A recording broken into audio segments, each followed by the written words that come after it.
So my point is, in that front line now, we have 2 unknowns and 1 known. So to me, it's a little like Højlund. We don't know how that's going to bang. Like we've seen strikers who had done better than Højlund previously come to the Premier League and look bad. So it's a lot of unknowns in Manchester United's front line. With Haaland, who came into the Premier League last season, he has scored like 40 goals in Bundesliga. He has scored like 30 in this place. That's why it sort of surprised us that he came and did it the way he did. So do you think Haaland is as unknown as Højlund? Maybe not as much, but there's always that element of the player being an unknown. Gakpo coming into the league was an unknown. I'm just saying a lot more of these players. I'm just saying. You can't compare this to Højlund coming into the league. He has scored 30 goals in Europe. He was an unknown. No, maybe to you. And he has not still proven himself in Liverpool. I think if Højlund scores as many goals as Darwin Núñez scored last season, he should take it. I'm saying if Højlund. If you don't know, you don't know. Okay, so you think scoring in the Euro qualifiers is the same level as proving as scoring in the Champions League? Can you answer my question? Do you think scoring in the Euro qualifiers is on the same level as scoring in the Champions League? If you think so, then I'll leave it to. If you think the Champions League is the same as Euro qualifiers against Malta and Luxembourg and Azerbaijan and the Champions League, then I'll leave it.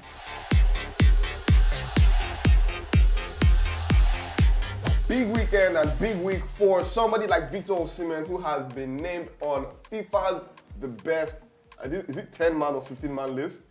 10 to 15, yeah. So yeah, Victor Osimhen on that FIFA the best list and also on the Ballon d'Or list. Yeah. There is no doubt he's on top of the world at the moment. Yeah, one of the best strikers in the world, no doubt. You can't pick 3-4 strikers you'd rather have over Victor Osimhen. He just displayed for the Super Eagles, got a hat-trick. He's the leader in the AFCON qualifiers with 10 goals. Second is Sadio Mane with only 5. Like, he's showing that he's that guy. Definitely. And of course, Victor Osimhen is somebody who we personally have lots of love for, and you know, we've always seen. And it's interesting, this boy he literally just burst onto the stage. His entire Super Eagles cap is about, he's played less than 30 times for Spain, like 28 times or thereabouts, and he's got like 20 goals plus or something. So then when he first moved to Napoli, he moved for a hefty fee, and people were wondering like, this is a lot for an unproven Nigerian, but it proved to be a bargain. And Napoli, even though they spend that much on it at the time, they're definitely going to make a whopping profit when they sell him on. Most definitely. It's crazy. Most definitely. And talking about the FIFA the best list, I want to ask you, how has it been since Ballon d'Or and FIFA the best sort of, became devolved, right? When that split came, like, how have you felt about the awards since that time? I mean, I guess it's an opportunity for other players to be recognized. So I feel like Van Dijk might have won it once. I think Lewandowski might have gotten a chance to win it. And these are players that previously, I guess, their seasons won't have been just the Ballon d'Or. So I like from that point, but I feel it still doesn't have the prestige of the Ballon d'Or for me. So the Ballon d'Or is still gold, and I think that might be a big part of it. Yeah, most definitely. And of course, we definitely wish Victor Osimhen the best in the best. the best, and in the season ahead. Yeah, most definitely. Moving on from that, let's quickly touch on the EPL fixtures this weekend, right? We had quite a boring weekend last weekend. International break is terrible. So my boys did well on international break, so it was fun. So you don't really watch those matches, but when you get the news, it's all right. Maguire scored another own goal on the international break. The Maguire situation is one of the most airy things I've ever seen in sports. I've never seen a man lose confidence that badly, and I've never actually seen the effects of confidence on a player that much. Like, without confidence, footballers, like Maguire literally makes a mistake every time he steps on the pitch. Yeah, there's a case for crazy. There's a case for lack of confidence, but I strongly feel like he's really just not cut out for world-class football. But even if he's not world-class football, some people make mistakes, but this guy will score own goal, he will give red card, he will give penalty. Like, he came on for England and he scored an own goal. Like, he's like, it's airy, like he's attracted to mistakes, something in the universe. He just always has that mistake. He's being punished for something. And I feel that's how I feel. Like, I can't wrap my head around what's going on with that guy, man. Honestly, I can't exactly say he's being punished for something. I'm choosing to stick to the. Have you seen this before? He's just even when we were cruising Phil Jones, it was not like this. I thought Bramble, like this own goal, like Maguire steps onto the. And you know what? Do you know why this Maguire was so funny? Because a few days before, I was explaining to someone that's not really a football fan about the Maguire situation, like how it's so weird that this guy was bought for like £90 million. Like, we thought he looked good. He looked good in the first season for United. We've seen him at the World Cup look good. And then all of a sudden he's so bad, and then a day after he scores an own goal. I'm like, you see it? Like, this is literally what I said about this guy. Like, he would do something stupid. Yeah. It was unfortunate for Maguire, especially in that game where this Louis Dunk, I believe, was it Dunk? Yeah, Dunk. Dunk, yeah. It was a Dunk and McGuire partnership. These are two guys who haven't played for England setup at this stage, before. Got the chance. I did a And so good job. and they did excellent. In a good game. That's England, Scotland. It's a derby. It's a good big game. They did a very, very excellent job in defense. And then for them to bring in arguably the most experienced centre-back in the setup in that lineup. In And the history of the game, potentially, I don't know if anyone has taken that crown. And then he does that. And he does that. It just goes to, just reduces his stock. And I feel like his selfishness is sort of what is costing him, right? He's at the elite level in club football with Manchester United, elite level in national football with the Three Lions, in England. He should have moved to Leicester a chance when he had the opportunity. Yeah. But because of the hefty wages he was earning at Manchester United and some, those personal interests, he didn't want to go for regular football. The better he chose footballing money. move would have been to leave. Exactly. And he's at a club where Luke Shaw, a left back, probably plays centre back before him. So left centre back. It's done for him at United. So he should have moved when he had the opportunity, and he didn't. And I feel like he's going to suffer for it, and he's already suffering for it. Yeah. He will suffer, but him will tell you that I'm going to the bank with my 150k a week. That's the other. You can't, and you have to be worried about the contracts you give players because now I guess you're going to be in that situation again now because Jadon Sancho is on 350k a week. But I guess we can delve into that later. But that was a very big match from England.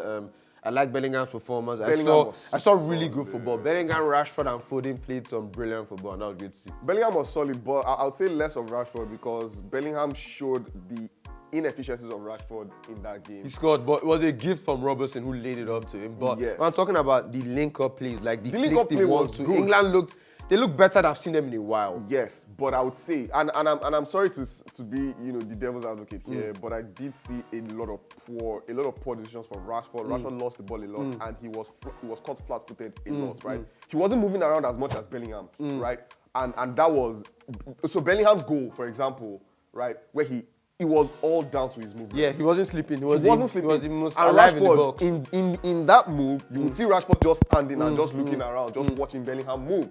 So that is a case in point for how good Bellingham is and how good I think, and how poor I think Rashford has become over time. Moving on from that, a couple of fixtures in the Premier League, right? Manchester United will play on Saturday. No fixtures on Friday this time around. So you do have time and the opportunity to, fix your again, with FPL people scores. coming back from the international break, even the South American players don't get back to this. So most, like the South American players for United, for Liverpool, probably won't even play this weekend. Games on Friday won't have made sense. Yeah, most definitely. There are not really, there aren't many, let's say, standout fixtures. And they usually give us a standout fixture after the break. Like, let's get back into this. So I was a bit disappointed by the fixture list. But this break itself came at the very weird I can time, never get used to this international break. It happens every season after 4 to 6 games, and it's new every season. It's new. It's like the mercies of the Lord. New every season. So Manchester United will play Brighton and Hove Albion. I think that's probably the biggest game. But that low-key became some sort of rivalry last season. You beat them in the league, then you beat them in the cup, then they played you in the league after, and then got their leg back in the league. So it's a low-key rivalry. These are two teams playing European football. For the top 4 in the These are two teams in Europe currently. So last season, this season, it's just a big game. Yeah, most definitely. How do you feel about it as a United fan? I don't feel Brighton are arguably playing the best football in the league right now. It's quite crazy. I mean, they just lost 4-1 against. Yeah, but when you look at it, I think they've scored the most goals this season. Their attacking numbers are off the chart. But yeah, that loss was damaging. And it's just 4 games this season. So you're not worried? But I'm not necessarily optimistic. But Man U is playing at home still, so that does go to count for something. Manchester United do have troubles in the lineup. Martinez might not play because he's just coming. Probably wouldn't play. Varane definitely. Varane injured? He's not going. Okay, so we're looking at a back line of Lindelof and Maguire. Maguire or Evans or Martinez if he does come through. Anthony sideline at the moment. Sancho. Garnacho. Did Garnacho go on international break? Garnacho is Pelistri gone. Garnacho, Pelistri are the likely options to come back. But I'm thinking with the South American thing, if they went on international break, they might be getting into England late now. So it might not be the wisest thing to start them. So you might be looking at Rashford, Højlund, and Martial. Martial is still. Martial, Bruno. I think that would be the starting lineup. Those three. So it's a decent lineup. It should, if they're on their day, they should be able to get results. Amrabat is injured. I mean, it's not looking great for Manchester United squad-wise, but they're at home, so you hope that will count for something. Moving on from that, a few controversies. Also, still at Manchester United, Anthony's situation. We don't really want to talk about it because it's still, it's still An ongoing case. There's still litigation, but a couple of screenshots have come out to sort of, put I think we can talk about it from a footballing point of view.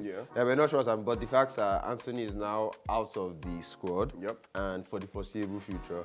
And I'm wondering what the implications of Anthony being out of the squad and Sancho potentially being out of the squad. No, not potentially. Manchester United did release a statement yesterday saying that Sancho has been put on a personal training. Yeah, exactly. So, but I think what we don't know is, I guess we don't know the length of this. Issues, we don't know how long this is going to last. But basically, United now have, if you now even look back to Mason Greenwood, like we thought could have played this season, like start of the season, I would have said at a point where we thought there was a 70% chance Mason Greenwood would return for Manchester United. So when you look at the fact that those are three wingers that are now just vanished on the face of the earth for Manchester United, what effect do you think that can have on your season and your squad plan and your expectations at the start of the season? Do they change knowing now that you've lost my expectations don't change in terms of my expectation was always to finish top 4. Okay. And I still expect we finish top 4. You don't think the squad getting this lighter, like you don't think Anthony, Sancho, like I think just the fact that they were there, I think if any team in the Premier League, I think if City all of a sudden now they lost Alvarez, Foden and Grealish, or just 3 players, even if it's not their team best player, I think if Liverpool all of last season, Jota, Luis Diaz didn't play. So we still had decent forward lines, but I think that impact of I think it's just thrown the manager's plans out of whack. Because now he's in a case where potentially Pelistri and Garnacho have to play most of the games till January if Martial gets into, which he probably will. So I'm just wondering if you think that Ten Hag, this is a big thing to throw at any manager. Do you think he's just going to skate over it, or is there going to be a hiccup? Do you trust Pelistri and Garnacho to make that step and play potentially 30 Premier League games and ball? I mean, we've always said this season was going to be the season where Garnacho started more games. So yeah, you would expect Garnacho to step up to the plate. Yeah, if he has that competition between him and Pelistri for starting places, you're definitely likely to see it. Bring out something from both players. But of course, Højlund coming into the mix is also a positive. Yeah, Rashford can just nail down that left-hand side that he really loves. Højlund play to the middle and then switch between Garnacho and Pelistri on the right. So I think, it's definitely a I'm worried. I'm really worried about that line because I feel like in that lineup now, I feel like there's a lot of pressure on Rashford's shoulders because he's always been there. Yeah, and I feel like that pressure is a lot. Like I feel like it's unfortunate that Rashford has to go into this season having to be Superman again. I don't think he does. I think he might not. Exactly. So my point is, in that front line now, we have 2 unknowns and 1 known. So to me, it's a little like Højlund. We don't know how that's going to bang. Like we've seen strikers who had done better than Højlund previously come to the Premier League and look bad. So it's a lot of unknowns in Manchester United's front line. With Haaland, who came into the Premier League last season, wasn't an unknown. He has scored like 40 goals in Bundesliga. He has scored like 30 in this place. That's why it sort of surprised us that he came and did it the way he did. So do you think Haaland is as unknown as Højlund? Maybe not as much, but there's always that element of a player being an unknown. Gakpo coming into the league was an unknown. I'm just saying a lot more of these players. I'm just saying. You can't compare these to Højlund. Coming into the league, he has scored 30 goals in Europe. He was an unknown. No, coming maybe to you. And he has not still proven himself in Liverpool. I think if Højlund scores as many goals as Darwin Núñez scored last season, you should take it. I'm saying if Højlund, you're saying Darwin Núñez didn't prove himself. I'm saying Darwin Núñez had scored 30-something goals in Europe. He has scored 6 goals in 8 Champions League matches before we signed him. Højlund has scored 7 in the league. So, as in, I know you want to disagree, but these are just facts. I don't these are just facts. No, you're acting like players coming to the Premier League. Your players coming to the Premier League, they just come and then I'm trying to be. No, I'm being fair and saying that Højlund. I'm saying Højlund. No, it's fair to say Højlund is an unknown, but it's not fair for you to say that. Gakpo was an unknown. No, I don't think they're not as unknown as Højlund. Højlund has played 1 season in Atalanta. That's not the conversation. This is the point now. They're not unknowns. No, I don't think Gakpo is an unknown. I hear you. You never agree. United wanted Gakpo to. You would never agree. Your club was chasing Gakpo for how long? How can he be an unknown? You would never agree. Your bias always comes. You didn't know Gakpo. You didn't know Gakpo before. You didn't know Gakpo before we signed him. Did I not know Højlund before we signed him? Did I not know Haaland before we signed him? You were linked to him. And that's on you. I didn't know him. If you didn't know him, that's on you. Somebody who is literally the highest goal scorer in the Euro qualifiers this season. What are you saying? Who cares about that? So who's second on that list? Who's second? And, It's an irrelevant I think list. You Bruno only know was because you're a somebody- Man U fan. No, It's an irrelevant Lukaku list. is actually second. I don't know if that's They're both true, on man. 6 I don't goals. know. You That's don't an know, irrelevant and that's list, on bro. you. If you don't know, you don't know. Okay, so you think scoring in the Euro qualifiers is the same level as proving The and scoring point in being- the Champions the League? point Tell it. being- the Tell it. point Okay, can being- you answer my question? Do you think scoring in the Euro qualifiers is on the same We need level to move as on. scoring in the But Champions this is the League? point. Yeah, your bias If you always think comes so, into then I'll play. leave it to. If you Your think the point Champions is- League is the same as Euro qualifiers against Malta and Luxembourg and Azerbaijan and the Champions League, then I'll leave it. So your bias always comes into I've play left in it. this kind You of think? I guess conversations, you're not going to and answer my question. You're never going to say. You're not going to answer my question. You're never going to say the truth when it comes to Liverpool, and that's fine. Okay, definitely let us know your thoughts in the comment sections. Anywhere you're watching this, feel free to predict the score lines of the bigger games that we've sort of looked at, especially Manchester United versus Brighton and Hove Albion. Let us know your thoughts in the comment sections anywhere you're watching this. That's an episode. We'll catch you guys on Monday. For myself and Shopsy, peace. Love and light.